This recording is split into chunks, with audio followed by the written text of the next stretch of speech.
자, 시작하도록 하겠습니다. 자, 여러분, 저희 그 서론에서 요리할 때 재료 만드는 거 이제 재료 준비 다 끝났다고 말씀드렸잖아요. 근데 이제 요리책 같은 거 보면은, 요리책 보면 절차가 되게 자세하게 나와 있어요. 그래서 요리책을 보면 그대로 그 요리를 따라할 수 있게끔. 그쵸? 그런 것처럼 여러분도 연구 방법에다가 쓰는 게 뭐냐면 여러분의 논문을 누군가가 똑같이 연구를 할 때 그대로 따라할 수 있게끔. 그것들을 여기에다가 담아낸다고 생각을 하시면 돼요. 그래서 연구 방법에는 들어가는 내용들이 뭐가 있냐면 연구 대상, 측정 도구, 연구 설계 및 분석. 또 다른 경우는요. 연구 설계 이 부분을 좀 더 자세하게 쓰기도 해요. 그래서 여기서 보시면 예비조사, 본조사 이런 방식으로 해서 쓰고요. 이렇게 자세하게 쓰는 이런 구성 요소로 되어 있는 이유는 뭐냐면 연구가 반복성을 할 수 있도록 다른 사람이 해도 그대로 할 수 있도록 쓰는 게 목적이 있고요. 또한 이러한 방법을 하는 이유는 뭐냐면 우리가 지금 연구 가설도 했고 연구 목적도 있잖아요. 그거를 달성을 하기 위해서 체계적으로 어떠한 방법을 썼는지 디자인을 한 거를 쓴다라고 생각을 하시면 됩니다. 그러면 사실 연구 방법에서는 글을 쓰는 것도 중요한데 여러분들이 연구를 정말 하거나 논문을 쓸 때는 실질적으로 여기서는 연구 진행을 하시거든요. 그 연구 진행을 할 때 연구 설계도 하고 연구 디자인도 분명히 하실 거예요. 그때 항상 생각해야 되는 게 뭐냐면 얼마나 타당도 있게 그 연구의 결과가 얼마나 타당도가 있는지 혹은 얼마나 일반화가 있는지 무슨 뜻이냐면 여러분 초등학생 대상으로 해서 만약에 연구를 진행을 하면 샘플을 한 몇 명 정도 해요?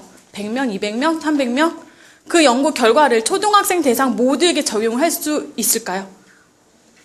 할 수 있게끔 하셔야 돼요. 그게 바로 일반화입니다.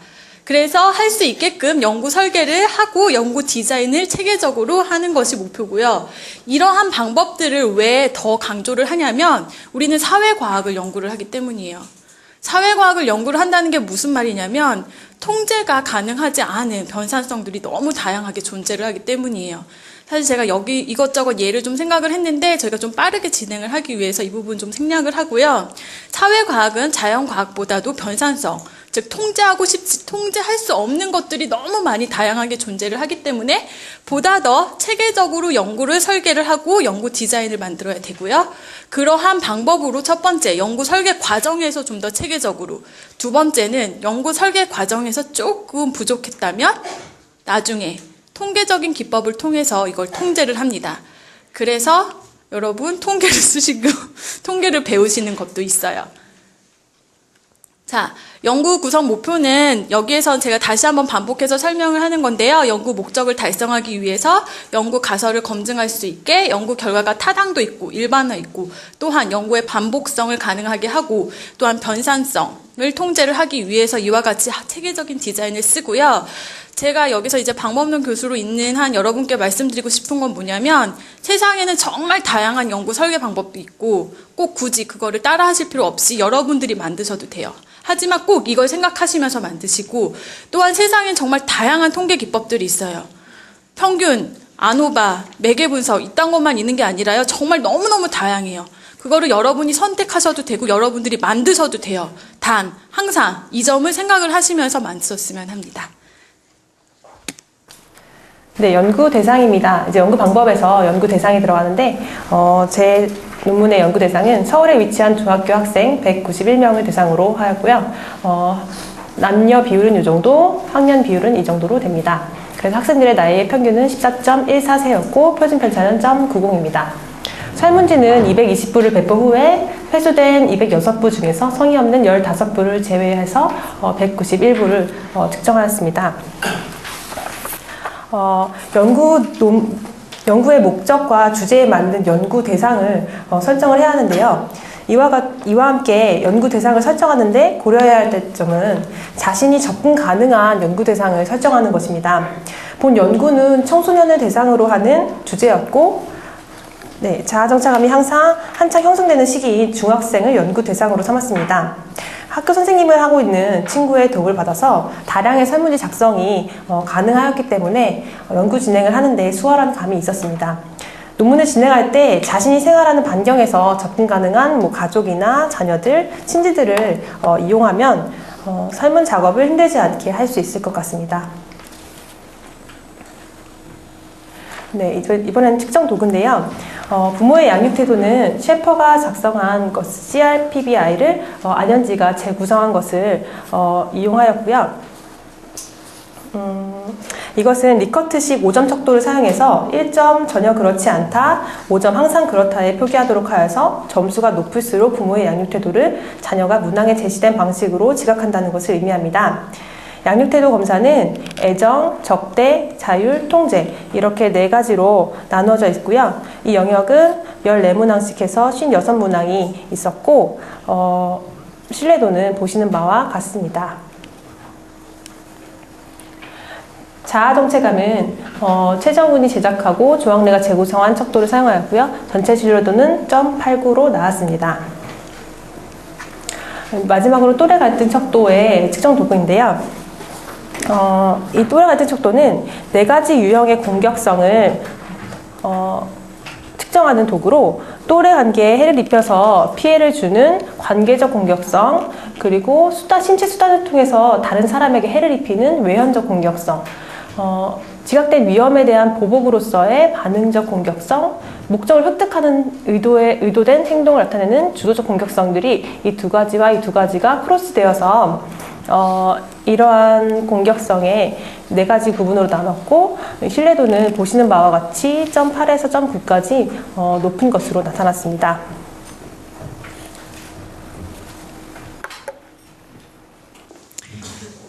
네, 지금 사실 정은아 선배님께서 너무너무 자세하게 설명을 드렸는데요. 제가 하나하나 좀 간단하게 빠른 속도로 짚어드릴게요. 자, 여기 보시면 연구 방법 이렇게 되죠. 그리고 1번 연구 대상이에요. 1번이 써야 되는 구성 요소가 우리가 연구 대상이고요. 연구 대상 안에 들어가야 되는 거는 총 자료수 혹은 학년, 구분, 나이, 얼마나 결측치가 있었는지, 뺐는지 이런 것들을 이제 쓰시면 되고요. 또 다른 예를 하나 들려드리면 연구 대상을 이렇게 쓰고 여기 같은 경우에는 표로 제시했어요. 솔직히 저는 연구 대상을 할 때 대부분 논문에서는 이렇게 표로 제시하는 거를 요구를 해요. 그래서 여러분들이 이렇게 표로 만들어서 성별이 어떻게 되고 인원이 어떻게 되며 퍼센테이지가 어떻게 되는지 요 정도의 정보만 해가지고선 주면 되고요. 자, 그러면 여기서 여러분들이 생각하실 게 있는 게 뭐냐면 그럼 여기 있는 정보는 뭘 넣어야 되는 건가요? 라고 생각을 하실 필요가 있어요. 전체 인원, 성별, 거기까진 됐는데 그럼 뭘 넣어야 되죠? 라고 생각을 하실 수가 있는데 뭘 넣으면 되냐면은요.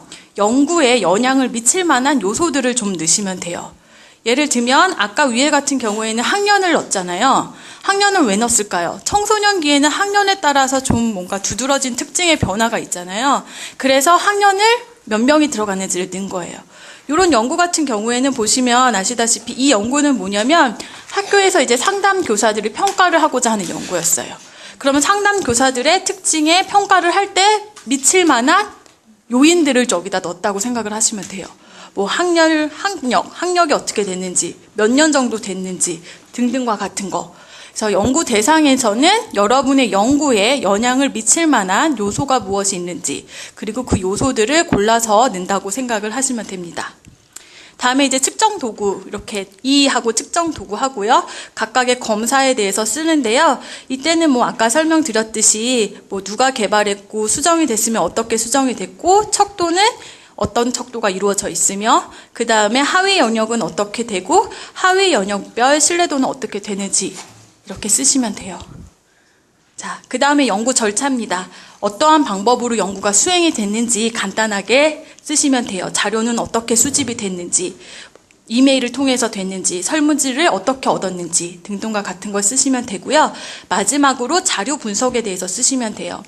어떠한 소프트웨어를 써서 SPSS를 썼는지, 엑셀을 썼는지, 아니면 다른 분석법을 썼는지 그런 거를 어떠한 소프트웨어를 써서 무슨 분석법을 실시를 했는지에 대해서 쓰시면 됩니다.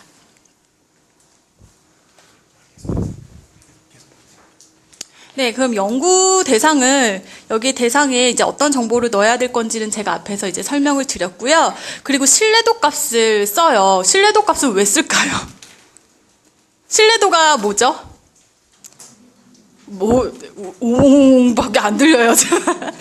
신뢰도는 얼마나 신뢰롭게 이 척도가 검사가 하고 있는지를 보여주는 거죠. 예를 들면 우리 몸무게 잴 때 저울이 매일 아침에 잴 때는 60kg, 저녁에 잴 때는 100kg, 그 다음날 쟀더니 40kg, 이러면은 신뢰도가 떨어지는 거잖아요. 그런 것처럼 우리가 쓰는 이 도구 자체가, 무언가를 이제 연구를 하려고 하는 이 도구 자체가 얼마나 신뢰도가 있는지를 보여주는 거예요. 그러면 우리 신뢰도 그냥 다 나와 있거든요. 책에, 참고문헌에. 그거 갖다 그냥 그대로 쓰면 되지. 왜 또 신뢰도 분석을 해서 여기다 또 쓸까요? 신뢰도는요, 단점이, 여러분이 쓰시고 계시는 이 신뢰도 계산하는 단점이 뭐냐면, 여러분이 어떠한 샘플을 쓰느냐에 따라 신뢰도 값이 달라져요. 그렇기 때문에 여러분이 쓴 자료에서의 신뢰도 값을 써야 되는 거예요. 그래서 여기에서 신뢰도 값을 꼭 쓰시는 겁니다. 자, 고맙습니다. 신뢰도가 샘플 특정적이라는 거를 어렴풋하게 알고 있었는데 이번에 노란 색깔로 쫙 제 머릿속에 적혀졌습니다. 왜 노란 색깔인지는 저도 알 수 없습니다. 자, 알려주시면 제가 통찰을 얻도록 하겠습니다. 자, 척도 구하기, 팁이에요, 팁. 이게 정말 비싼 팁인데, 이 척도는, 학술지에는 별로 안 나와요. 왜냐하면은, 학술지는 공간 절약을 위해서 분량을 줄이는 경향이 있기 때문에. 그래서 학위 논문에 부록에 주로 나온다. 하는 거 생각하시고요. 단행본으로 그 척도들을 모아놓은 책들이 있답니다. 그래서 심리척도 핸드북 1, 2가 있어요. 1에는 180개, 2에는 125개. 그 다음에 김창윤 선생이라고 아산병원 정신과 의사 선생님이 한 정신장애 평가 척도도 있습니다. 그 다음에 청소년 대상이라면은 조선화, 최명선 등의 청소년 연구자를 위한 심리척도, 심리발달 척도 핸드북도 고려할 수 있고요. 그리고 요거는 영문 자료이긴 한데 멘탈 메저먼트 이어북이라는 매번 업데이트 되는, 그죠? 6개월에 한 번? 6개월에 한 번 개발된 것들을 업데이트하는 영감이 있습니다. 그래서 그게 책으로도 지금 신청이 돼 있죠. 도서관에. 구입이 됐는지 모르겠는데 신청돼 있는 상태고요. 네, 궁한 경우에는 여기까지도 갈 수 있습니다. 근데 아마 여기까지 안 갈 것 같습니다. 자, 이상이 저의 팁이었었고요. 자, 스위치. 네. 네,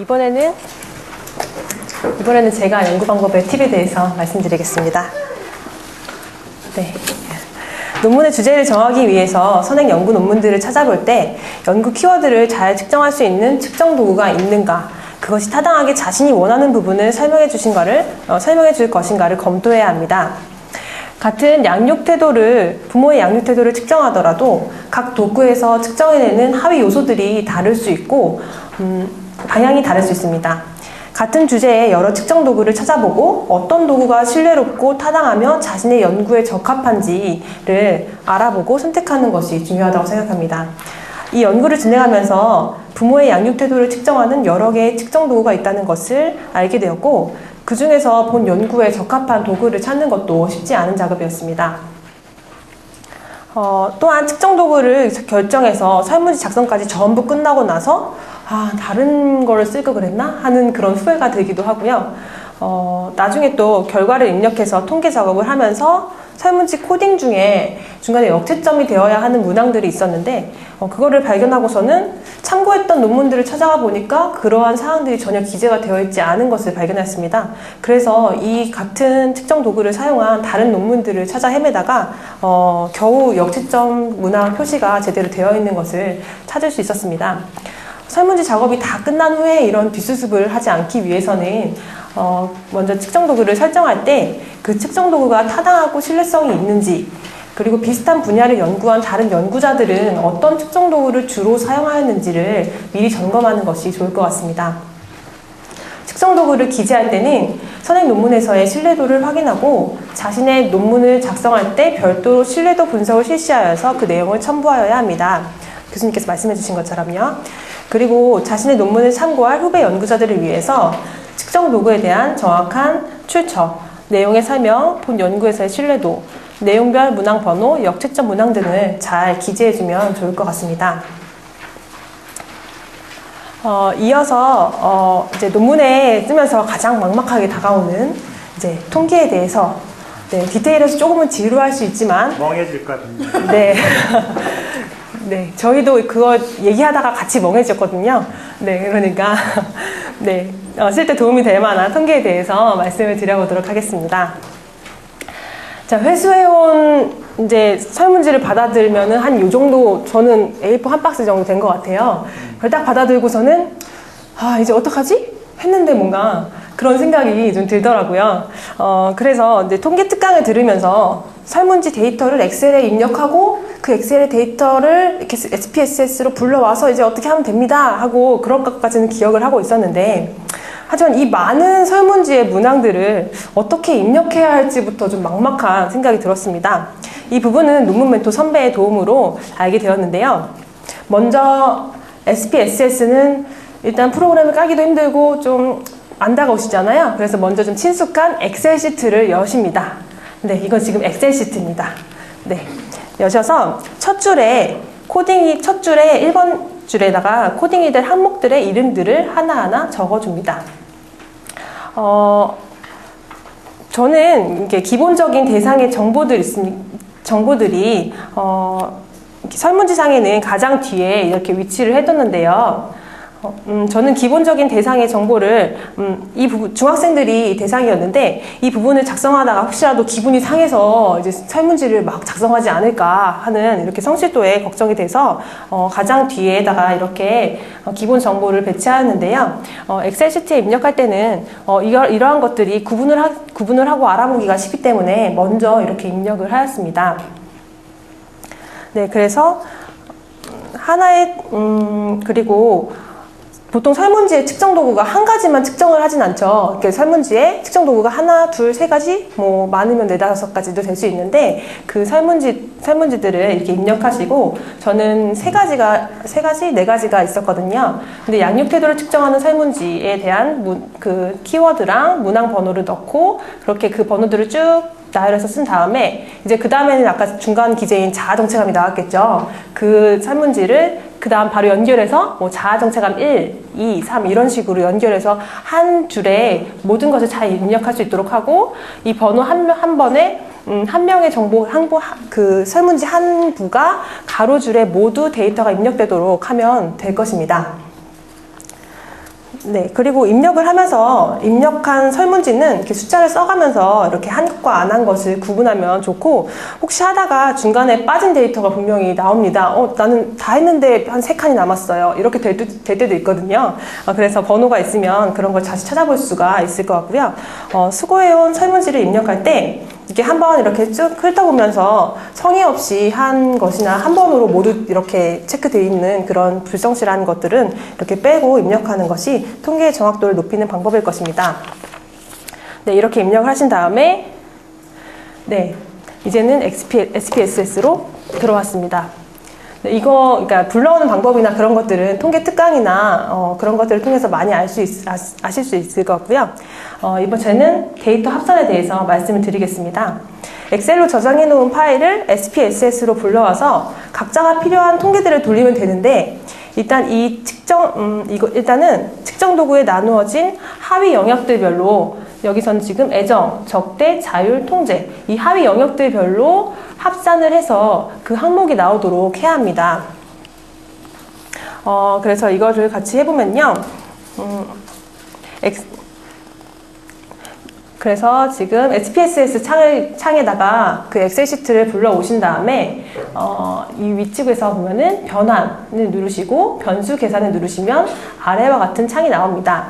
그래서 저는 먼저 양육 태도의 애정에 대해서 합산을 하고 싶은데요. 그래서 이 대상 변수에다가 양육, 애정 이렇게 표현을 했습니다. 그리고 여기 있는 문항 번호들을 여기 있는 거를 이 숫자 이 계산식 요 창으로 넘겨주고 더하기로 연결을 해주면 모든 항목들이 다 써지고 나서 확인을 누르시면 이 SPSS 제일 마지막 줄에 그거에 대한 줄이 형성돼서 그 합산된 값이 거기에 나올 것입니다. 여기서 주의할 점은 역채점 문항들을 먼저 정확히 파악해서 합산 작업 전에 역채점 문항의 코딩을 변경시켜야 되는데요. 최윤영 교수님 말할 거야. 아, 그런가요? 네. 그러면 이 방법은 우리 이제 예쁜 교수님께서 해주실 거고요. 네. 그 다음에 신뢰도 분석입니다. 논문들을 보면은 측정 도구에 항상 이렇게 신뢰도가 있는데요. 그 중에서도 크롬바우 알파, 뭐 들어보지도 않은 막 이런 말들이 나옵니다. 크롬바우 알파라는 값을 기재한 것을 볼 수 있는데요. 필요에 따라 측정 도구의 전체 신뢰도나 하위 영역별 신뢰도를 구하여 기재합니다. 이것이 무엇인지 알아보기 위해서 신뢰도를 확보하는 방법을 알아보면, 먼저 신뢰도를 확보하는 방법에는 검사, 재검사 신뢰도, 동형 검사 신뢰도, 단분 신뢰도, 문항 내적 합치도, 관찰사 신뢰도, 이렇게 5가지 방법이 있습니다. 크롬바우 알파는 이 네 번째 문항 내적 합치도에 따라 신뢰도를 측정하는 척도입니다. 네. 그래서 이러한 것들은, 크롬바우 알파는 이러한 특징들을 알 수 있습니다. 그래서 0.7 이상이 바람직하고 0.8에서 0.9 정도가 신뢰도가 높다고 볼 수 있습니다. 이러한 신뢰도 분석을 어떻게 하느냐? 네. 보여드리겠습니다. SPSS에서 여기 보면은 분석에 들어가셔서, 척도에 신뢰도 분석을 들어가시면 이러한 신뢰도 분석 창이 나옵니다. 그래서 신뢰도를 분석할 그 항목들을 다 이쪽에 항목에 입력을 하셔서 확인을 누르시면 오른쪽과 같은 이렇게 신뢰도 검사의 데이터 창이 나옵니다. 여기 보면은 크롬바우 알파 값이 나오고, 이러한 것들을 진행을 하면은 네, 신뢰도 분석이 마치신 것입니다. 네, 아까 정은아 선배님께서 이거 자료 어떻게 코딩하고 역채점 어떻게 할 것인지 얘기를 하려고 하는데, 항상 조금 이따 제가 설명한다고 하니까 이제 정은아 선생님께서 이쁜 교수님이 설명을 못 들으셨죠? 멍하니 계셔서 그래요. 이번 몇 가지, 딱 2가지만 제가 팁을 드릴 건데, 여러분 집중하셔야 되는 게 같이 할 거거든요. 그래서 집중을 하시면 될 것 같아요. 자, 이거는 뭐냐면 SPSS 화면이에요. 아까 엑셀 화면 보셨죠? 우리 그리고 SPSS 화면으로 넘어가는데, SPSS 화면은 엑셀이랑 똑같아요. 사실은 똑같고, 그러면 우리가 여기서 뭘 의미하는지를 좀 알면 돼요. 첫 번째, 이렇게 가로줄이 의미하는 거는 여러분이 하나하나 설문지 얻어오잖아요. 그런 자료수 값이라고 생각하면 돼요. 한 사람이라고 생각하시면 되고, 이 세로줄, 이거는 변수예요. 변수. 문항일 수 있겠죠. 문항이라고 생각하시고, 그러면 이 안에 들어가는 이 자료를 뭐라고 해요? 자료예요, 여러분. 거기에 있는 거 코딩한 값이라고 생각을 하시면 됩니다. 자, 아까 전에 인버스라고 해서 방향 바꾸는 거에 대해서 얘기를 해줬는데, 이게 정말 중요해요. 왜냐면 나중에 이거를 만약에 안 하고 자료를 입력을 하고 분석을 하면 결과값이 틀리게 나오거든요. 예를 하나 드려드릴게요. 이거는 정은아 선배님의 있는 똑같은 내용인데, 자율성에 대해서 조사를 하는 건데, 자율성은 문항이 4가지가 있어요. 자율성은 자기 스스로 계획하고 결정하여 실행하는 특성을 말을 합니다. 3번, 6번, 15번, 21번이 자율성을 측정을 하기 위한 문항이에요. 3번 읽어볼까요? 경험하지 않았던 일에 닥쳐도 나는 두렵지 않다. 6번, 일관된 목표를 세우고 실행하는 면이 나에게 부족하다. 두 문항 어때요, 방향이? 잘 이해가 안 되시죠? 자, 경험하지 않았던 일에 닥쳐도 나는 두렵지 않다. 자율성이 많으면 뭐라고 대답할까요? 5. 다 2번째, 일관된 목표를 세우고 실행하는 면이 나에게 부족하다. 자율성이 많으면 뭐라고 대답해요? 1이죠. 2개의 문항의 반응이 어때요? 방향이 반대예요. 근데 이거를 모르고 그대로 자료를 입력해서 결과를 하면은 결과값이 틀리게 나온다는 거예요. 그래서 자료를 입력을 할 때 혹은 분석을 할 때 꼭 이거 방향을 바꿔주는 작업을 거쳐야 된다고 말씀드리고 싶고요. 다음 말씀드리고 싶은 거는 뭐냐면, 여러분이 환상이 한 가지가 있어요. 뭐냐면, 내가 이게 신뢰도가 높은 척도라고 해서 분명히 가져왔으면 내가 이제 샘플을 해가지고서는 신뢰도 계산을 하면 분명히 0.7 이상 나온다. 안 나올 경우가 많아요. 여러분, 신뢰도가 만약에 낮게 나오면 소리 지르고 그 다음에 어떻게 하실 거예요? 자료 버리고 다시 수집하고 혹은 뭐 이렇게 숫자 조금 0.68인데 0.75라고 해도 되지 않을까? 그쵸? 모르거든. 아무도 모르잖아요. 그죠? 자, 이럴 때 어떻게 해야 될까요? 자료 다시 수집하러 가실 거예요? 너무 힘들죠? 한 가지 방법이 있어요. 한 가지 방법을 같이 한번 해보도록 합시다. 아까 전에 우리 그 신뢰도 계산을 하는 거에 들어가면 옆에 스태티스틱이라고 통계량이라고 되어 있는 거를 한번 클릭을 하시면요. 나중에 진짜 하실 때는 이걸 한번 다시 보시면서 그대로 따라 하시면 돼요. 통계량을 하면은 쬐끄만 박스가 딱 하나 떠요. 윈도우가 딱 하나 떠요. 그때 뭐를 선택을 하시면 되냐면 scale if item deleted. 만약에 이 문항이 제거가 된다면 신뢰도가 어떻게 될 것인가. 그러면 SPSS가 다 계산해줘요. 그래서 결과값이 딱 나오는 거예요. 자, 이게 결과값인데 같이 한번 봅시다. 이게 0.727이 전체 문항의 신뢰도예요. 근데 여기 보시면 만약에 이 아이템, 이 문항이 제거가 되면 신뢰도가 어떻게 되는지를 보여드리는 거예요. 자, 그러면 한번 해봅시다. 이 문항이 제거가 됐더니 신뢰도가 어떻게 됐어요? 올라갔죠. 그러면 이 문항은 어떻게 해도 될까요? 사실은 빼면 안 돼요. 이미 좋으니까. 근데 만약에 이게 0.65예요. 그쵸? 0.65인데 얘가 이 문항이 제거가 돼서 0.70을 넘어서기 시작하면 이 문항을 한번 다시 고려를 해보면 되는 겁니다. 무조건 빼지 마시고요. 이렇게 가서 뭐가 잘못됐는지 한 번 정도 이렇게 보시고 나서 이렇게 고려를 하시면 돼요. 그러면 두 번째 예를 한번 볼까요? 만약에 두 번째 문항이 제거가 되면 신뢰도가 어떻게 됐어요? 떨어졌죠. 그럼 이 문항은 어떤 문항일까요? 중요한 문항인 거예요. 좋은 문항인 거예요. 그래서 꼭 지켜야 된다는 겁니다. 자, 이런 방법을 써서요. 여러분이 신뢰도 값이 조금 부족할 때, 한번 신뢰도가 제대로 안 나왔을 때 다시 한번 좀 고려를 해볼 수 있는 거라고 제가 이제 팁을 드리고 싶습니다. 네, 사람의 귀가 참 알아서 알아듣는구나. 귀담아 듣지 않아도 될 것은 못 듣게 하는구나 라는 생각을 하면서 감각기관에 대한 고마움을 느끼면서 여기서 사실은 제가 방법론의 전문가는 아니죠. 하지만은 제가 이 강의를 맡은 이유는 제가 애쓰다가 조금 힘들어하면 최현정 교수님이 좀 더 돋보이게 끌어줄 수 있을 것 같아서 제가 페이스메이커 역할로 이 강의를 합니다. 매개 효과의 개념적 틀에 대해서.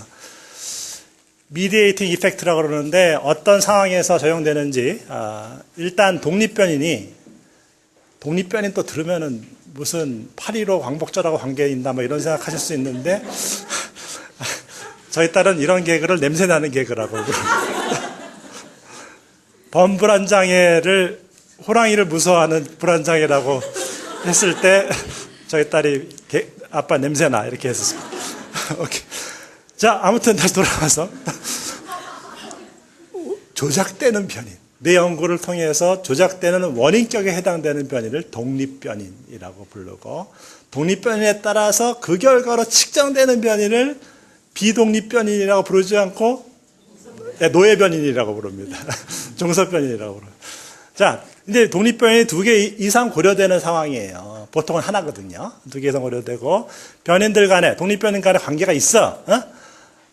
그리고 이 2개 독립변인 말고 독립변인이 있고 종속변인이 원래 있을 거 아니에요. 근데 얘하고 얘 사이는 이미 정설화됐어. 관계가 있다는 게. 그러니까 어렸을 때 애를 잘못 키우면은 청소년기에 따돌리고 음해한다는 것은 비교적 확립돼 있을 가능성이 있을 때 매개 효과가 들어간다는 거죠. 이미 확립돼 있으니까 추가적으로 궁금한 건 뭘까? 양 끝이 확립돼 있으니까 중간에 뭐가 릴레이 하는지를 알고 푸겠죠. 그죠? 그게 매개 효과다. 중간 정거장 같은 역할이라는 겁니다. 오케이. 그래서 이 관계의 이면, 독립과 종속 간의 이면에 작용하는 심리적 메커니즘, 중간 과정. 애를 키웠더니 애를 어떻게 키웠길래 중간에 무슨 일이 있었길래 얘가 가서 카카오톡에다가 이상한 얘기를 써가지고 학교 폭력으로 신고되느냐 이런 거지. 그래서 A가 독립변인이에요. 독립변인. 여러분 이거 설명이 틀이 똑같아. A 독립변인, C 종속변인, B는 매개 변인이나 조절 변인을 얘기하고 있어요. 변인 A가 변인 C를 예측한다, 설명한다고 하는데 그 기저에 변인 B가 중간 징검다리 요인으로 작용한다 했을 때, 자, B의 변인명을 뭐라고 부릅니까? 중간 변인? 매개 변인. 네, 어렵지 않습니다. 우리도 그 말을 쓸 수 있습니다. 매개 변인. 네, 네. 네, 그렇죠. 그래서 예를 하나 들어볼게요. 낙관주의, 독립변인이냐 이거야. 낙관주의가 스트레스를 낮춰. 스트레스가 종속변인이야. 이건 비교적 알려져 있어. 대부분 알아. 우리는 한 걸음 더 나아가고 싶죠. 무엇이 중간에서 릴레이 하느냐 이거지. 중간에 건설적 대처가 작용하더라 이겁니다. 즉 낙관주의가 스트레스를 직접 경감시키는 것으로 알았지, 아니야, 더 깊이 봐야지. 그 이면을 봐야지. 그 이면에는 낙관주의가 있잖아. 그러면 스트레스가 닥쳤을 때 문제 해결 중심적으로 다가가. 그러니까 스트레스가 낮아지지. 오케이. 예? 건설적 대처가 무슨 역할을 한다? 여러분 논문 하나 써주세요. 자, 제목 불러주세요. 낙관주의가 스트레스에 미치는 영향에 있어서 건설적 대처의 매개 효과. 이게 가능해요. 여러분 이렇게 써도 돼요. 어렵지 않아. 그렇죠. 자, 그래서 중간 정거장, 징검다리라고 했는데 유식한 사람들은 뭐라고 얘기하냐면은 A가 어떻게 해서 how, C를 설명하느냐, A가 why, C를 설명하느냐, 메커니즘을 다른 말로 이렇게 부른다 이거지. 이것에 대한 답을 매개 변인은 제공한다. 낙관주의가 스트레스를 낮추지 건설적 대처를 통해서이다. how, 오케이? 괜찮아요? 건설적 대처가 중간 기저로 작용하기 때문이다. 이게 Y를 맞추려고 제가 말을 고생했어요. 때문이다. 이유를 설명하고 있잖아. 즉 매개 변인은 독립 변인이 종속 변인에 미치는 영향 미치는 메커니즘 변인이다.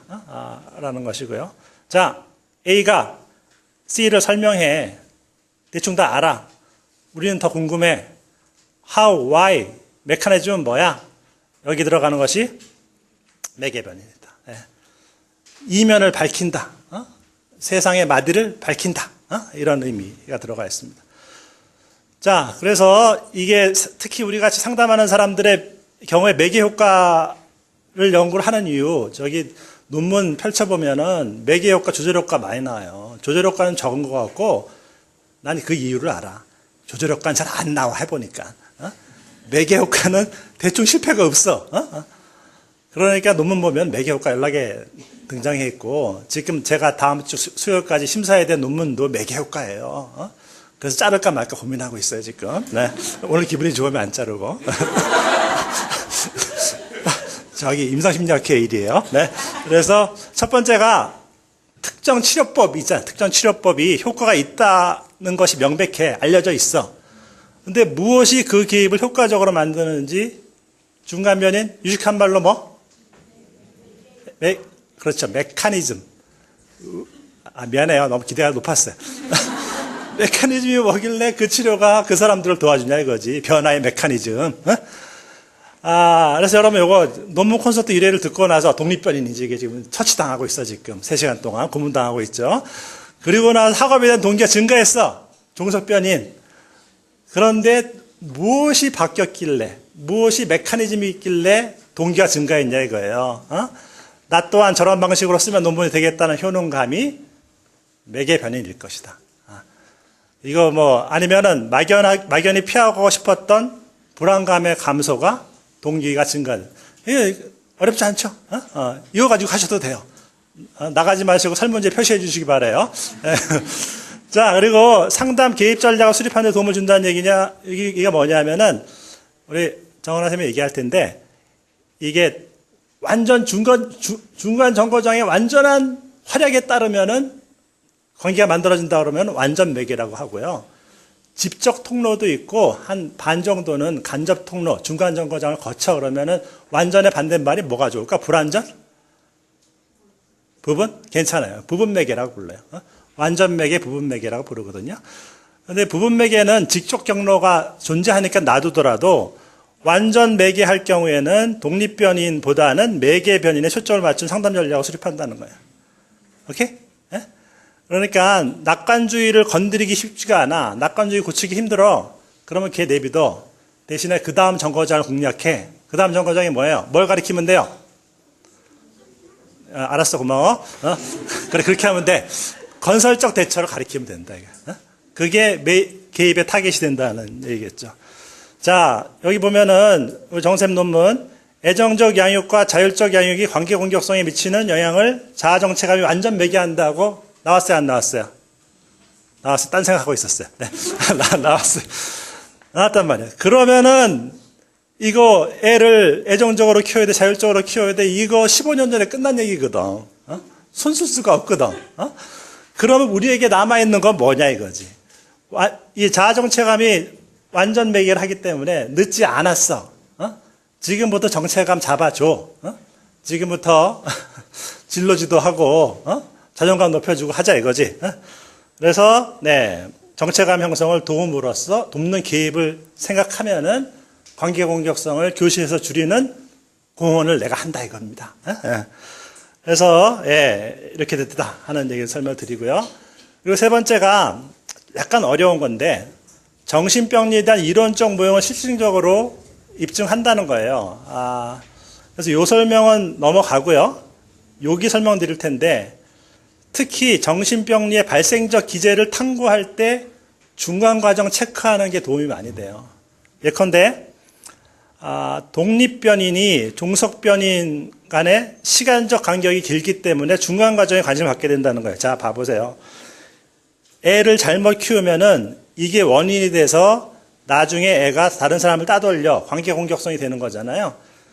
이게 원인이야. 이게 원인이 돼서 이것을 키워. 그죠? 그런데 이 사이에 너무 중간에 비어 있잖아요. 그래서 발생 기제로서 이게 뭐야? 여기 충무로가 아닌데 뭐죠? 관계 공격성이 중간 기제가 된다는 거예요. 충무로 쓰지 마세요. 네, 자 하나 더 말씀드릴게요. 여러분 경계선 성격장애의 원인으로 제시되는 게 뭐예요?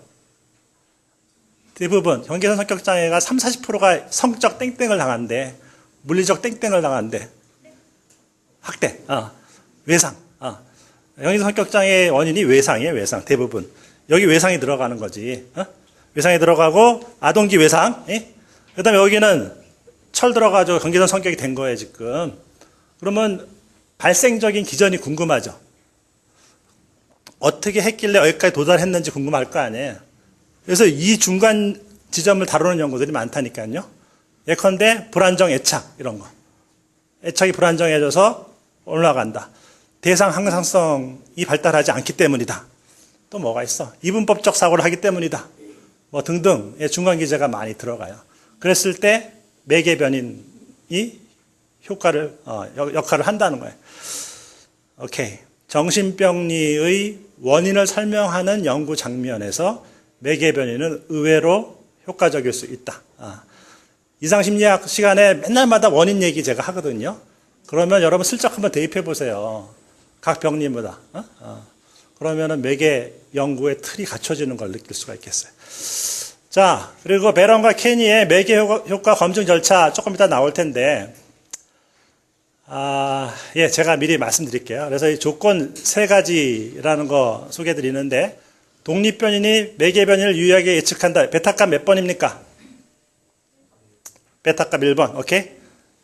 그 다음에 독립변인이 종속변인을 유의하게 설명한다. 몇 번? 3번? 그 사람이 이렇게 얘기했어요. 제가 얘기한 거 아니라요. 제가 소개해 드리는 것 뿐이에요. 그리고 매개변인이 종속변인을 유의하게 설명하고 몇 번? 2번. 맞아요? 매개변인이 종속변인을 유의하게 설명하고 동시에 매개변인을 통제한 후에 종속변인에 대한 독립변인의 설명력이 유의하게 감소한다. 이거 멍해지죠? 멍해지죠? 자, 여기 봐보세요. 여기까지는 내가 하고 가야 돼요. 여기까지는 제가 희생하고 가야 돼요. 자, 여러분, 이게 전부인 줄 알았어. 응? 여기서 애를 잘못 키우면 애가 따돌리는 줄 알았어. 그런데 이면에 존재하고 있었어. 자아 정체감이라는 게 존재하고 있었던 거예요. 그래서 자아 정체감이라는 통로를 고려했더니 이 설명력이 그대로여야 될까 떨어져야 될까 중간 정거장에 존재 가치가 있기 위해서는 떨어져야 되는 거잖아요. 숨겨진 경로를 고려했더니 표면적으로 보였던 독립변인과 종속변인의 관계는 약해진다, 강해진다, 약해진다. 여러분 알 수 있어요? 좋은 일 안 떠올라요. 네.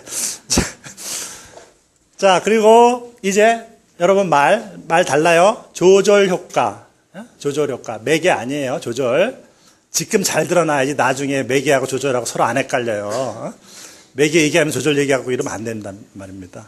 자, 그래서 어떤 상황인지 하면은 2개 이상, 역시 독립변이 2개 이상이고, 그런데 얘네들이 아까 매개 효과에서는 그 A하고 B하고 좀 비스무리하거든. 사촌관처럼 관계가 있거든. 그런데 이쪽에서는 서로 좀 조금 관계가 좀 없어야 돼. 독립적인 느낌이 있어야 돼. 서로 관계가 높지가 않고, 즉 독립변인과 조절변인이 따로따로가 아니라, 이게 지금 조절변인인데 따로따로가 아니라 합작해서 종속변인을 결정한다는 것을 밝히고자 할 때, 이 말 낯설죠? 얘 따로가 아니야. 얘 2개가 합작해서 밝힌다. 그래서 여러분 여기서 용어의 발견인데, 그러면 이를 독립변인과 조절변인의 주효과라고 부를까요? 상호작용 효과라고 부를까요? 여기 둘 중에 고르는 건 잘 하시네요. 긴 게 정답이야. 그래서 상호작용 효과. 오케이? 조절 효과 분석은 기본적으로 2 변인이 합작하여 한 종속 변인을 결정짓는다는 세팅이에요.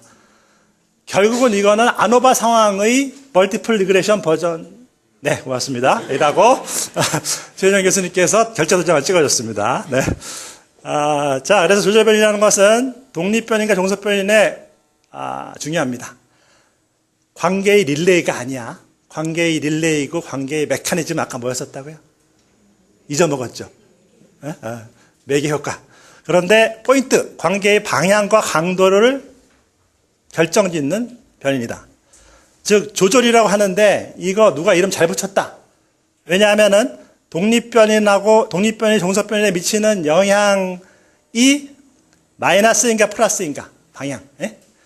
약한가 강한가 관계의 강도를 조절하는 변인이다 이거죠. 그래서 풀이하면 조절변인은 독립변인이 종속변인에 미치는 영향의 스위치처럼 조절한다는 의미로 생각하셔요. 여기 이 그림 획득하는 거 쉽지 않았어요. 네, 여기 마이너스 돼 있고 여기 플러스 돼 있는 그림 고르느라고 힘들었어요. 오케이, 이렇게 밸브 같은 느낌이야. 스위치 같은 느낌. 관계의 강도를 줄였다 늘렸다 하는 또 다른 독립변인을 조절변인이라고 불러요. 이거 잘 안 다가오시죠? 그래서 이렇게 교과서에는 돼 있어요. 독립변인 A가 종속변인 C에 영향을 미치되 그 효과는 또 다른 독립변인인 B의 수준, 구호조에 따라 달라진다. 자, 또 다른 독립변인을 우리는 뭐라고 불러요? 매개변인? 조절변인. B, 조절변인이라 이거야. 예를 들어보면 스트레스, 독립변인, 그리고 사회적 지지는 상호작용하여서 정신건강에 영향을 미친다. 자, 무슨 말이냐면은 스트레스가 정신건강에 나쁜 영향을 미치되 사회적 지지 수준에 따라 달라진다. 자, 조금만 더 버텨보세요. 멍해지기만 해봐요. 멍해지는 거는 강의하는 사람도 가능해요. 네. 자, 그래서 사회적 지지가 보라 이거야. 사회적 지지가 낮으면 스트레스가 정신건강에 직방으로 부정적 영향을 주는 거예요. 그런데 사회적 지지를 잘 받고 있는 사람, 저기 배우자한테 맨날마다 이렇게 서포트 받고 있는 사람, 스트레스가 있어도 정신건강에 부정적 영향이 적다 이거야. 자, 부정적 영향이 강하죠? 예? 부정적 영향이 약하죠. 조절변인이 스위치가 어디가 있냐에 따라서 사회적 지지가 낮으면은 스트레스 직방으로 건강 해쳐. 그러나 사회적 지지 스위치가 이렇게 오른쪽으로 가 있단 말이에요. 그럼 스트레스 받아도 잘 견뎌요. 오케이? 그래서 사회적 지지를 무슨 변인? 예, 입에 자꾸 붙이셔야 돼요. 그래서 그림으로 표현할 때는 이렇게 2장으로 표현해요. 자, 사회적 지지가 낮을 때, 맞죠? 예? 직방이야. 스트레스가 이거 굵게 그리려고 애썼어, 이거 지금. 정신건강에 가잖아요. 강도가 세잖아. 근데 사회적 지지가 높을 때는 얘가 걸러준다, 이거라. 그래서 이 점선이 원래 표현된 게, 네, 그래서, 영향이 거의 없다.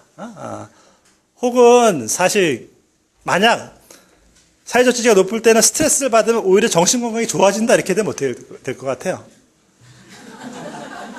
이거는 관계의 강도야, 관계의 방향이에요. 네, 저희 졸업생은 조용히 하세요. 네. 관계 방향이죠, 그죠? 근데 그렇게 극적인 효과는 거의 없고요. 대부분은 강에서 약에서 강으로 달라져요. 조절 변인이 그러니까 뭔가 이렇게 땡기지 않아요? 왜 스트레스를 받아도 견딜 수 있게 만들어주는 변이니까. 예, 매개 변인만큼 예, 임상에서는 매력적인 변인일 수 있어요. 자, 그래서 흔히 한 장의 그림으로 이렇게 표현해요. 여러분 되죠? 아까 매개 변인은 어떻게 됐었어요? 중간 정거장 여기 있었단 말이야. 조절 변인은 이렇게 표현하는 그 관습이 있어요. 그래서 여기서 스위치를 이렇게 조절한다. 좋아요. 그 다음에 문제는 내 연구가 매개 모형인가 조절 모형인가를 판단할 수 있는 게 우리의 목표가 될 텐데, 출발점은 독립변인 A가 C를 예측한다는 것인데, 여기서 A가 관련성 있는 변인인 B를 통해서 C를 설명한다. 이거 쓰지 말았어야 돼. 매개 변인. 이게 저의 실수였어요. A가 C를 직접 설명하는 부분보다 B를 걸쳐서 간접적으로 설명하는 부분이 더 크다. 매개죠? 그럼 여기서 멈출 수 없어. 더 여쭤볼게요. A가 C를 직접 설명하는 부분은 없어. 반면에 B를 걸쳐서 설명하는 부분이 다야. 그러면 앞에다 무슨 말 붙여야 돼요? 조견 조용하세요. 자, 완전 부분. 완전 매개죠, 그죠? 자, 직접 설명하는 부분도 살아있어. 그러나 돌아가는 길도 살아있어. 자, 그러면은 무슨 매개? 저기 뒤에 있는 분, 부분 매개, 무슨 말인지 알겠어요? 몰라. 저쪽 해리지대. 그쪽 몸만 있고 정신은 다른 데로. 에? 아니, 지하철 정거장 생각하면 되는데 왜 그런 거야? 그 지하철 정거장을 통해서만 갈 수 있어. 그럼 뭐야? 안전매개. 직행버스를 타고 갈 수 있어. 그 길도 살아있어. 부분매개. 그러면 지하철 정거장이 막혔어. 그러면 매개 효과가 있어요, 없어요? 없어요. 오케이. 네. 어렵지 않아요. 원리를 알면 응용할 수 있어요. 네. 하지만 지금의 이해가 얼마 갈지는 모르지, 사실은. 근데 어떡하겠어. 매일 해야지. 자, 그래서 A가 C에 영향을 미치되 B의 수준에 따라 달라진다. 어때? 이게 조절이 들어간다고. 그리고 나중에 조절 매개하면은 뭐 이렇게 지하철 정거장이요. 그 다음에 스위치요. 이렇게 대답하면 안 돼. 이게 나를 학회에 욕먹게 만드는 방법이에요. 그렇게 대답하시면 안 돼. 자, 이렇게 되죠. 이게. 그 다음에 A와 B는 상호작용하여. 어려웠다. 상호작용하여 C에 영향이 미친다. 조절. 오케이. 어렵지 않아요. 거의 암시다, 암시. 최면 암시. 자, 그래서 어떤 상황이 적절한 것인가에 대해서 뚜렷한 가이드라인 없는 거로 돼 있어요. 제가 읽은 책의 한도 내에서는 없고요. 그런데 검토해봐. 이런 거 도움될 수 있어. 독립변인 A하고 B가 속성상 많이 관련돼 있어. 그럼 뭘까? 중간정거장일까, 스위치일까? 아니야, 중간정거장이야. 부적합하다. 내가 파는 함정에 내가 빠졌어요. 오케이? 마음껏 헷갈리세요? 네. 그래서. 자, 속성상 많이 관련되어 있으면 매개변인일 가능성이 있고요. 독립적이나 상호작용한다. 독립적인 상호작용한다 그러면은 조절일 가능성이 있다. 그게 헷갈렸구나. 상호작용에서 뭔가 관련성을 느꼈구나. 너무 내가 많이 이해한 것 같아. 자, 그 다음에 A와 C의 관계가 비교적 확립돼 있어. 이거는 비교적 정설이야. 다만 중간 과정이 궁금할 따름이야. 그렇지, 매개효과. 그런데 반면에 A와 C의 관계가 지금 좀 약하고 연구마다 하는 말이 달라. 오케이. 조절. 그 다음에 좀 더 분명한 판단 기준은 연구자가 매개에 대해 조절 모형을 잘 이해하고 있는 상황에서 기존의 이론과 자신의 가설에 적합한 방법을 고르는 일이 제일 중요하다. 동일한 변인도 이론에 따라서는 매개의 자리에 갈 수도 조절의 자리에 갈 수도 있다. 여러분, 위에는 무슨 모형? 밑에는 변이는 똑같죠? 사회적 지지. 똑같단 말이에요. 알코올 중독자들이 모여서 익명의 집단을 형성해서 서로 이렇게 얘기하는 것을 AA 그룹이라는 거 알고 계시죠? AA 그룹. AA 그룹을 했더니 사람들이 재발이 안 된대. 잘 끊는데. 그러면 궁금하잖아. 도대체 AA에서 뭘 하고 앉아있길래 재발이 안 되냐 이거야. 서로 서포트하고 심심할 때 카카오톡하고 사회적 지지가 매개 변이라 이거야. 그런데 스트레스를 받으면 우울 증상이 생기기 십상인데 어떤 인간들은 우울이 안 생기는 거야. 이 양반들은 논문을 쓰는데도 살도 안 찌고 안색도 좋고 그런 양반들. 그런 양반들은 어떤 스위치를 달고 있는 거예요? 예, 스트레스가 우울을 일으키는 그 골목을 틀어막는 스위치를 갖고 있는 거예요. 그게 사회적 지지라는 거야. 자, 그렇습니다. 그리고 이제 요거 응용 문제입니다. 이거 쪽지 과제로 나가는 문제인데 여기서 했습니다. 뭐야? 당신 뭐야? 자, 그래서 금방 할게요. 예, 특정한 인지행동 치료 A야. 이 독립변이냐? 그런데 여기 학력이 높은 사람에겐 효과적이야. 학력이 낮은 인간들은 효과가 없네. 저 뒤에서 얘기했죠? 조절이에요. 예. 그러니까 학력의 수준에 따라서 A가 C에 미치는 영향이 달라진다. 관계의 강도가 달라진다. 자, 정신분석 치료가 해리장애 치료에 효과적이라는 게 비교적 알려져 있어요. 해리장애 뭘로 치료하세요? 정신분석하고 최면으로 치료합니다. 이렇게 흔히 얘기해요. 그러면 무엇 때문에 그런지를 알아보려고 재반응과 카타르시스 변인을 넣었어요. 그러니까 이게 가능한 거지. 재반응이 뭔지도 모르고 답이 나오잖아. 이게 교육의 힘이에요. 자, 그 다음에 아동기의 외상이 성인기의 경계선 성격장애에 영향을 준다는 선행 연구들이 누적되어 있는데 그 사이에 발달적 간격이 길기 때문에 중간 변이로서 불안정한 애착을 다룬다? 몇 개밖에 안 들어. 이게 뭔가 잘못된 문제 구성이다. 다음번에는 여기 조절 효과를 좀 넣도록 하겠어요. 자, 오케이. 자, 그리고 요거는 그 논문의 예인데, 하나만 들어볼게요. 여러분 여기 맞춰주길 바래요. 완벽주의가 우울에 영향을 미친대. 뭐 아니면 도라고 생각하는 사람들 울적해지기 쉽대. 그러니까, 그렇죠. 아니, 말 잘못했어. 뭐 아니면 도는 이분법적 사고인데. 실수를 두려워하고 기준이 높은 사람들, 완벽주의. 완벽주의가 있는 사람들은 우울해지기 쉽대. 그런데 그 중간에 이분법적 사고가 무슨 역할을 한대? 그렇게 생각하죠? 제가 이렇게 얘기했어야 돼요. 완벽주의가 있으나 어떤 사람은 우울하지 않아요. 완벽주의가 있는데 어떤 사람은 직방으로 우울해요. 예, 이분법적 사고가 그 역할을 한다는 걸 여러분 대학원 학생이 했어요. 저랑 같이. 자, 그러면은 뭐와 뭐가 상호작용해서 우울을 결정한다? 완벽주의와 사고가 상호작용하여 우울을 결정한다. 달리 말하여 완벽주의 성향도 강하고 뭐도 강할 때, 뭐 아니면 도라고 믿는 게 강할 때 그 사람은 우울해질 가능성이 더 높다. 이렇게 된 조절. 그렇죠. 예. 그 다음에 부정적 정서성과 우울 및 불안의 관계, 땡땡, 경험 회피와 인지적 재구성, 재평가의 무슨 효과 검증. 예, 여러분 다 맞히기 쉽지 않죠? 이거는 매개 효과 검증이라는 게 답이었었어요. 예, 연구 제목이. 자, 이 정도 얘기할게요. 자, 그리고, 자, 예. 쉬었다가, 네. 10분 쉬었다가, 예, 강의하도록 하겠습니다.